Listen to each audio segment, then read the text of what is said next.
Et Dave, m'a dit mon collègue Harry. Viens voir ça. Continue ton travail, Harry, ai-je répondu, connaissant son habitude de perdre du temps en ligne. Non, Dave, honnêtement, viens voir ce que j'ai trouvé. Je ne suis pas intéressé, Harry, ai-je grogné. Nous avions du travail à finir et j'en avais assez de ces distractions. Dave, a-t-il insisté, sérieusement, tu veux voir ça? Je le regardai, irrité. Qu'est-ce que c'est alors? Demandai-je enfin. Il y a une fille ici qui ressemble à ta Gilles, m'a-t-il dit. Je parie, répondis-je, peu impressionné. Harry était toujours en train de faire des affirmations farfelues de ce genre. Sérieusement, Dave, continua-t-il, commençant à m'agacer. Elle ressemble à ta femme. Elle a même de longs cheveux blonds comme elle. Soupirant, je me suis levé de mon bureau et je me suis dirigé vers lui, sachant que je n'aurais pas la pétanque que je ne l'aurais pas apaisé. Une fois sur place, j'ai vu qu'il était sur Voyeur Web, un site où les hommes postent des photos de leurs femmes et de leurs petites amies. Au moins, ce n'était pas le contenu explicite que je craignais. Comment peux-tu dire que ça ressemble à Gilles? Ai-je demandé en regardant la photo d'une femme blonde. Il a répondu en faisant défiler la page jusqu'à une autre photo de la jeune fille, cette fois-ci face à l'appareil photo. Oh, non. Elle ressemblait à ma femme Gilles. Mince, joli visage, longs cheveux blonds. On dirait un peu Gilles, concédai-je à contre-séure. Tu veux en voir d'autres, Dave?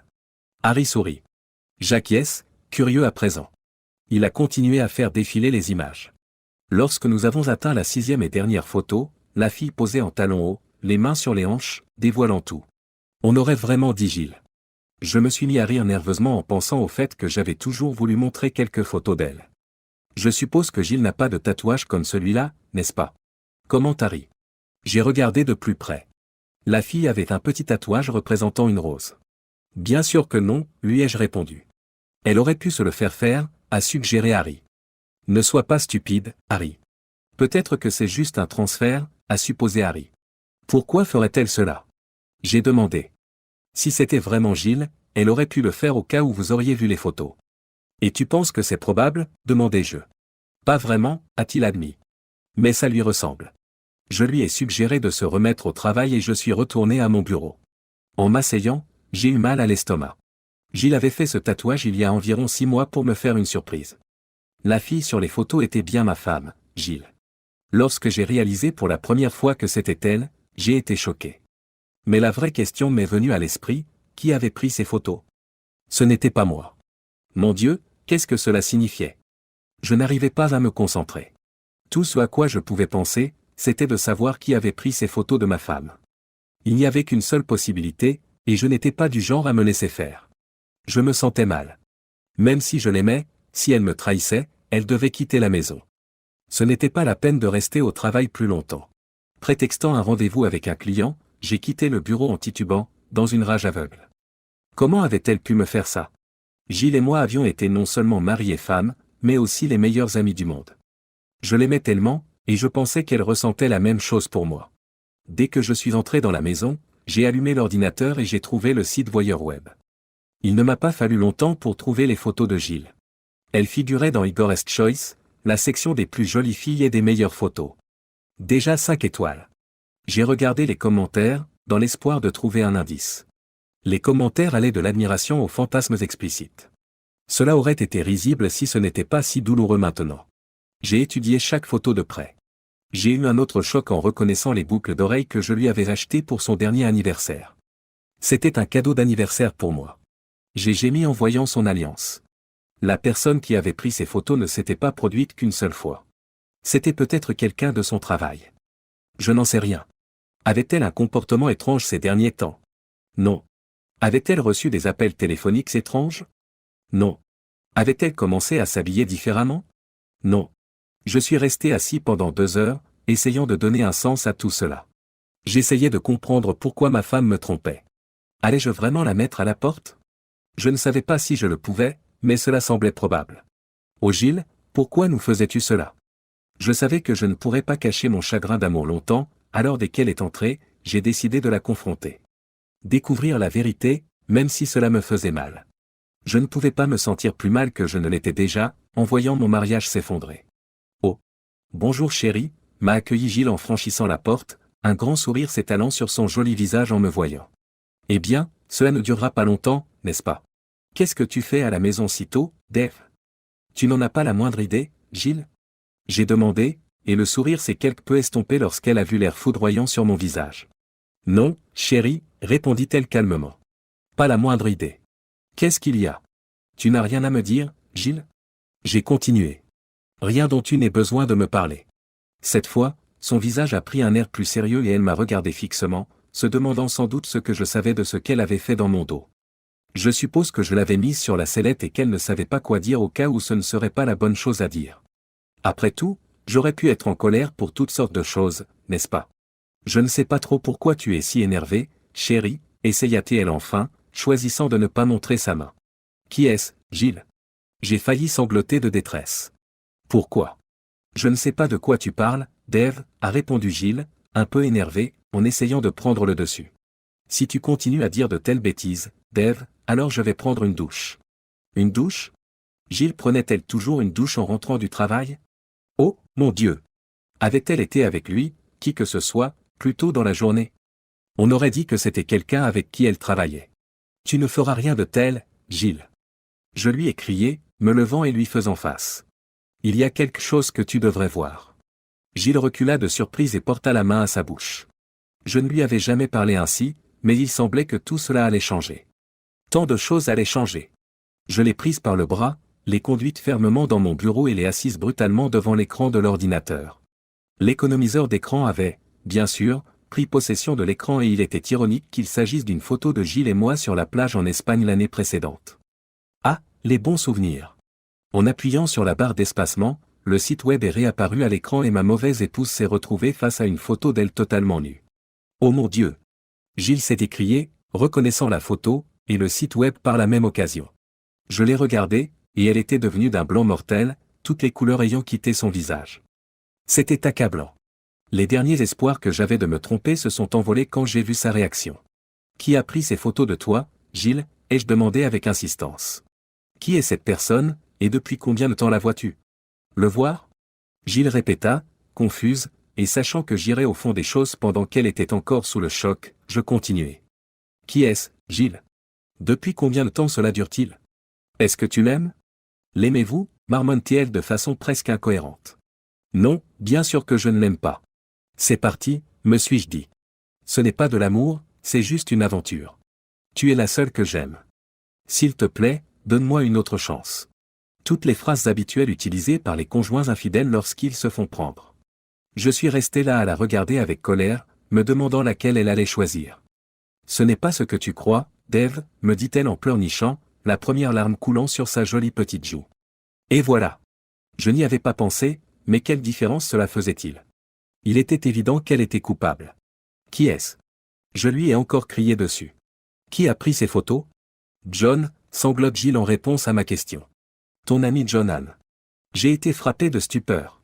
John? John Ann, mon meilleur ami. Combien de fois était-il venu dîner chez nous? Combien de fois l'avais-je aidé à ranger son ordinateur ou sa voiture?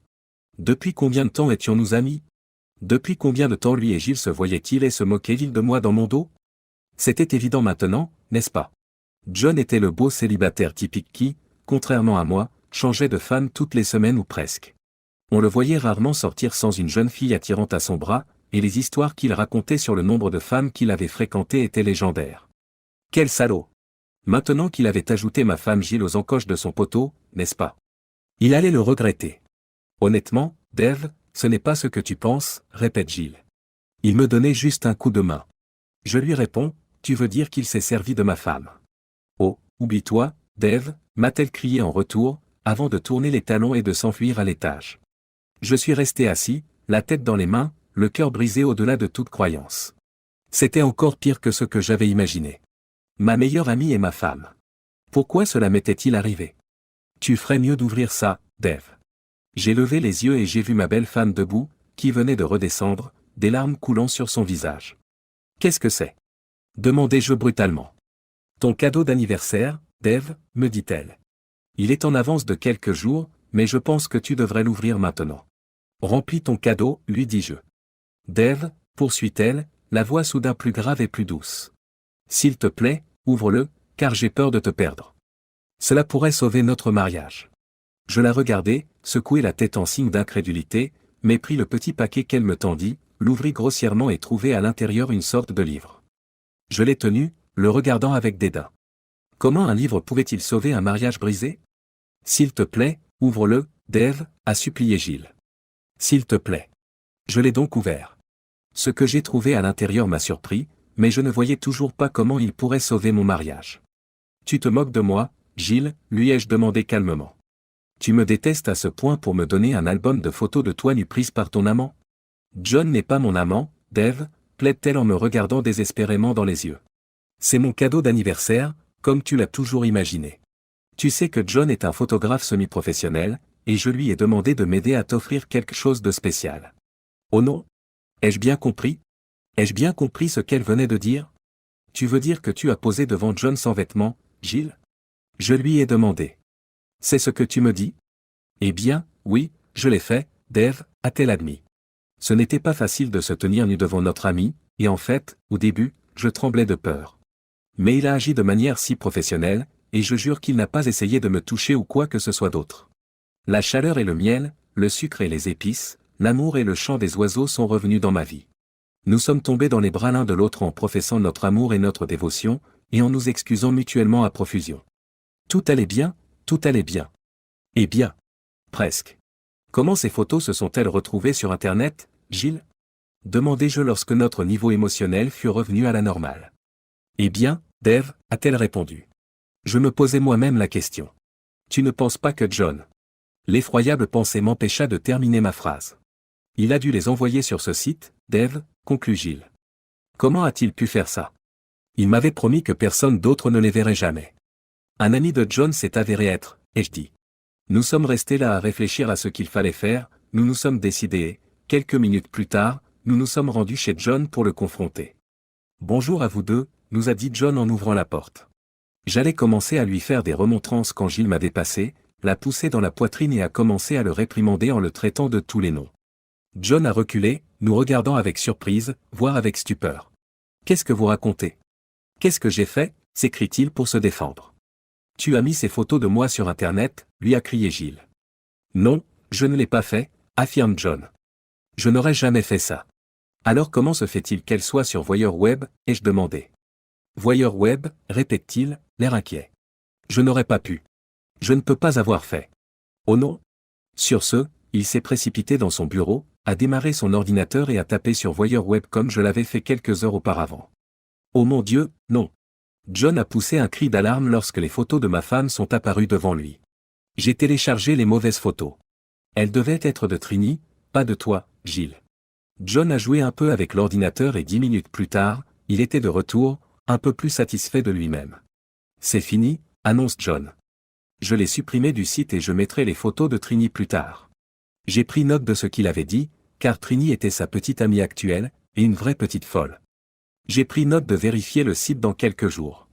Je suis vraiment désolé, nous dit John, l'air bouleversé. Je ne sais pas ce que je peux faire pour me faire pardonner. Ce n'est pas grave, John, l'ai-je rassuré.